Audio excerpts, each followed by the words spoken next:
Welcome to the Brain Over Binge podcast, where you learn a simple, brain-based approach to ending binge eating.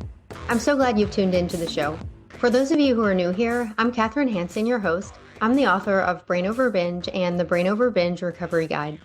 And I'm here today to share some insights that I've had recently about what I teach in Brain Over Binge and the Let Them Theory by Mel Robbins. Now, if you're like me and listen to a lot of self-help podcasts, you've likely heard of the Let Them Theory. Mel Robbins' podcast, as I'm recording this, I think is now the #1 podcast, and she just released a book called The Let Them Theory at the end of December. And this is an amazing book, and I'm going to link it in the show description. As I heard about this theory on her podcast, and as I went through the book, there were so many things that came up for me that I thought, oh wow, that could really apply to people trying to recover from binge eating or really any sort of negative habit or addiction. And I got really excited about it, and I actually reached out to Mel Robbins' team to see if she would be interested in having a conversation with me about it on the Brain Over Binge podcast. And I wasn't really expecting a yes because, she was on Oprah recently, but it can't hurt to try. And her team responded very, very kindly and thanked me for the offer, but declined. And I really thought that these ideas need to get out there. So, even without Mel Robbins, I hope to do my best to share some of the insights I've had and some ways you could apply them in your own life. The basic idea of the Let Them Theory is to basically stop trying to control other people, to really let people do whatever people do, and then learn to manage your own reactions and how you respond. We all have that experience of just getting so upset and frustrated about events happening around us or what our family or friends or romantic partner or just people we see in day-to-day life are doing. And we think, oh, they shouldn't be doing that. They should be doing things differently. And having all of these thoughts in our minds as we go about our life really just ends up bringing us down. It's just about realizing that people aren't perfect and everyone sees things in a different way, and really allowing people to have their own thoughts and behaviors without spending a lot of our own energy trying to control it, because that's really a losing battle. And I know a lot of you can relate to that. Now, it's a long book and I'm definitely summarizing here, but the idea is when things happen that typically may have stressed you out as far as like what others are doing, you simply say, let them. And immediately it diffuses the power that that situation or that circumstance or that person had over you. And the let them theory doesn't end at let them. There's another very important part of the theory, which is let me. And that is about realizing that what you do have control of is your own reactions and your own actions. I'm going to read a little excerpt from chapter 2. Mel Robbins said, "The source of your power is not in managing other people. It's in managing your response. When you say, let me, you're tapping into that power by taking responsibility for what you do, think, or say next. Let me is the part where you realize you are in control of what happens next." Those are the two basic parts of the theory, let them and let me. And now I'm going to transition to talking about how you could apply this as you recover from binge eating, as you let go of any negative habit or behavior. First, I want to talk about this theory as it relates to dealing with other people or circumstances or outside events as you're trying to recover. And then I also want to talk about this theory in relation to dealing with the harmful thoughts in your own mind. And I think there's a really powerful connection here that you can use to diffuse the power of any urges or any habitual desires to perform a behavior that you want to quit. In terms of dealing with other people, there are countless ways that this could apply, and I'm going to share some examples, and then I know you'll be able to think of your own examples as well from your own life. In eating disorder recovery, a really important piece is letting go of dieting, letting go of this desire to maintain an unsustainable weight for your unique body, and learning to nourish yourself. And as you do this, you're going to see a lot of examples out in the world of people who are not doing this. You're going to see diets being promoted. You're going to see people promoting unsustainable weight loss. You're going to see advertisements for weight loss. And there's not much you can do to control this. Yes, you can choose what social media accounts to follow. There's things you can do to manage what you see, but you can't avoid it all. So when you come across unhealthy weight messages out in the world, you can simply say, let them. And let me stay on a healthy path of learning to nourish my body. When you see someone talking about going keto or paleo or restricting calories or doing something you know has harmed you in the past and you know is not healthy for you going forward, it's easy to get worked up and think, well, maybe I need to be doing that. What's wrong with me? And to avoid all this mental stress, you can simply say, let them and let me continue on my healthy path of learning to eat adequately and learning to stop the harmful behaviors with food. Let me do what's right for me. And that goes for anyone that we see eating. And that's going to happen a lot, right? We're in restaurants, we're at social events, we're eating with friends and family. And it's easy to judge other people. It's easy to judge ourselves. It's easy to compare ourselves to other people.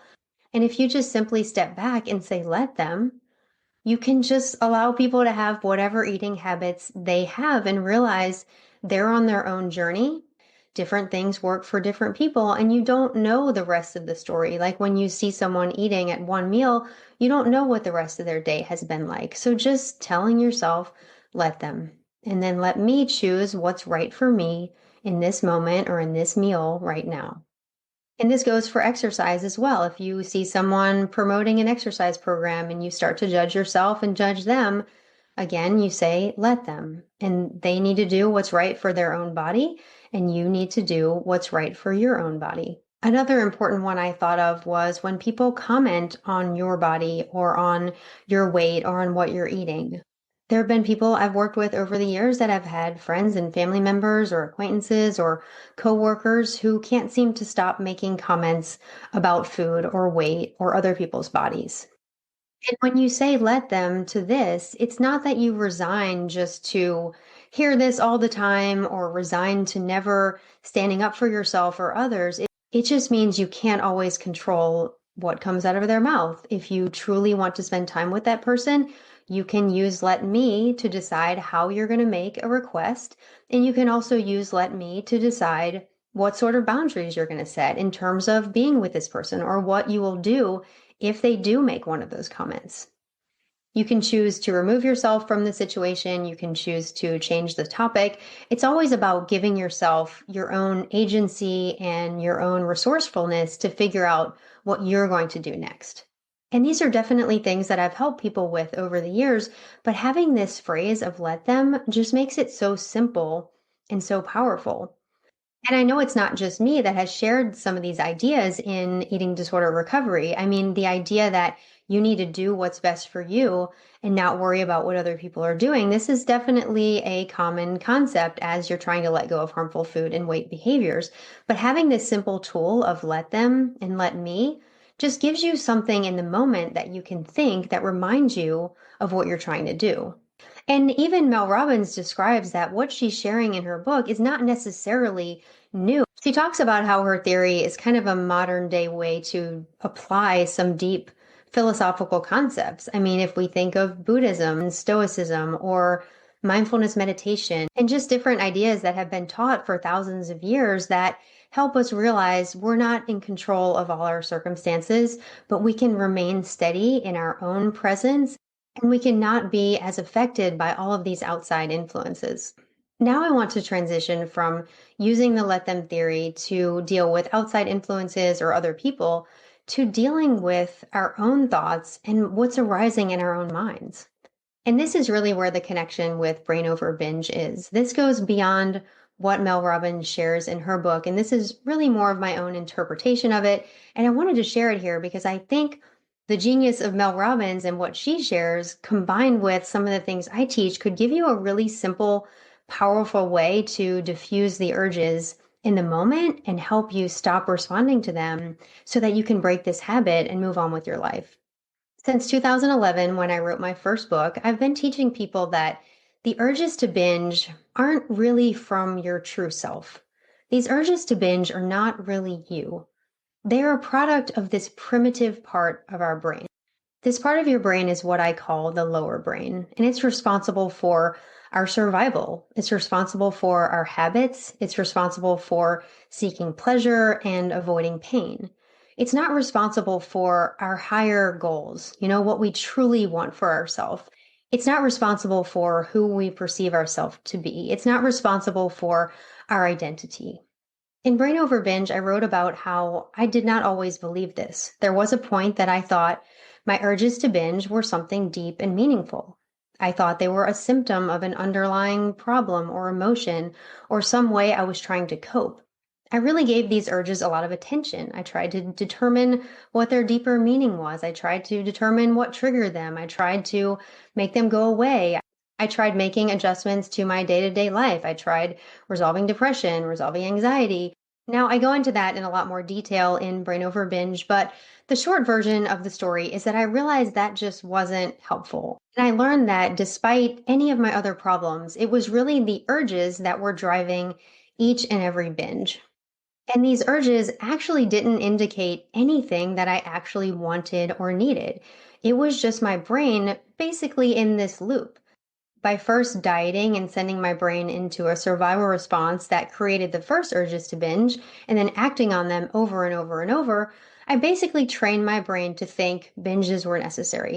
So these urges would come up all the time. And people who have urges to binge or urges to perform any negative behavior or addiction know that the voice can sound a lot like you. It can provide justifications, rationalizations. It can tell you all the reasons that you deserve to do the behavior. It can remind you of all the temporary pleasure you get from the behavior. It can not remind you of the pain you're going to experience afterward. And what I realized when I read The Let Them Theory by Mel Robbins is that's basically what I learned to do with my urges to binge. I learned to just to let them do what they did, to let them create the justifications, to let them remind me of the pleasure, and just not to take it seriously. And I also learned to let me not act on them. I learned that I actually had control all along. I just didn't know how to exercise that control. I learned that regardless of what was going on in my brain, regardless of how appealing the urges were making the binge seem, I didn't have to follow through with it. I had that ability to just let the urges do whatever they did and go in a different direction. I could do any number of other behaviors. I could do nothing at all. I could just let the urges be there and not have to respond to them. I feel like I've described this in so many ways over the years. I talk a lot about detaching from the urges. I talk a lot about separating your true self or separating your higher brain from your lower brain and from those primitive drives. I talk about dismissing those urges, dismissing all of those thoughts and justifications. I talk about not giving attention to those urges. I talk about not taking them seriously. I talk about not letting them be meaningful or valuable to you. But all of this can kind of be summarized into one simple phrase: let them. What actually motivated me to record this was a conversation I had with a client a couple of days ago, and I didn't tell her anything about what I had been thinking with the let them theory. I didn't tell her that I had reached out to Mel Robbins' team to see if she could be on the podcast, but she told me that she started using let them with her own urges. And I was like, oh my gosh, I've been thinking the same thing, and it's been working for her. She said that when she has the urges and when she hears those familiar justifications for the binge, she simply says, let them, and let me choose what I'm going to do. And it's just such a simple tool that you can use in that moment. So I just really wanted to share it with everyone because it takes a lot of what I teach about the urges not really being you and boils it down to something really simple and applicable. And you can apply this to so many other types of thoughts that are getting in your way in recovery, like desires to go on a strict diet. Like I talked about earlier, you may see advertisements for dieting, you may see someone else dieting, and you may have thoughts urging you to do the same. And you can simply say, let them, and let me continue to nourish myself and continue to focus on my recovery. Just the idea that all of our thoughts don't represent our truth is life-changing. It definitely changed my life in relation to overcoming binge eating. I know it's changed so many people's lives in different ways, and it's definitely an idea that's been around for a long time, as Mel Robbins talks about. I mean, these are ideas that stem from the ancient wisdom traditions, but we can use them today. And I think that's what's so powerful about her book is it really simplifies things and it really gives you a practical tool that you can use in the moment that you're feeling activated. Whether that's because of something that happened in our external environment, like because of something that someone else did or said, or whether it's something that's arising in our internal environment, stemming from our own thoughts. So, to end this discussion, I really want to just thank Mel Robbins for giving the world such a powerful tool and a powerful way to reframe what's happening around us. And I hope that some of the things I said will also help you reframe what's arising inside of you. When you use let them with circumstances and people and thoughts, it really puts you in the best position to make the choices that are right for you. You can let go of trying to control others. You can let go of trying to control every urge or every thought that pops into your head. And when you do that, then you can use let me to continue your healing and to continue to determine what's right for you and to continue to become the best version of yourself. Thank you so much for listening. I hope you'll get the book, The Let Them Theory by Mel Robbins. The link is in the show description.